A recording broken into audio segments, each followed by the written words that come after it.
Nanatili ang 30% women nominees sa regional political party sa BARMM Parliament. Ayon kay BTA Deputy Speaker Attorney Rasol Nitmog Jr., ito ang pinakapatas na bilang ng nominees para sa kababaihan base sa isinagawaan niyang konsultasyon, roundtable discussion at position papers. Ang reason doon, madaming nagre-reklamo, bakit doon sa original bill mababa? Kasi nga, mukhang ako yung lead nung bill. Ang reason doon is, ang usapan namin is lowering the threshold. Personal position ko is 2.5, pero doon sa bill is 2%.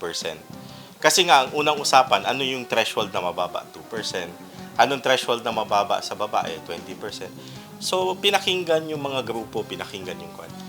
Confident naman ako kasi nakita ko yung galawan ng mga ating mga women's group nung first na nilaban natin yan.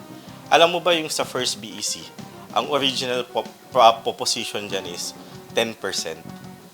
So from 10% naging 30%. Tapos alam ko at that time may gusto pang mag 50%, may gusto pang mag zipper. Zipper meaning babae, lalaki. So medyo confident ako at dyan naman sila Mambay Intan. Alam ko mas mataas yung gusto nila. Pero pinakita lang sa taong bayan, ano ba yung fair. So nagkaroon ng public consultation, nagkaroon ng roundtable discussion, position papers.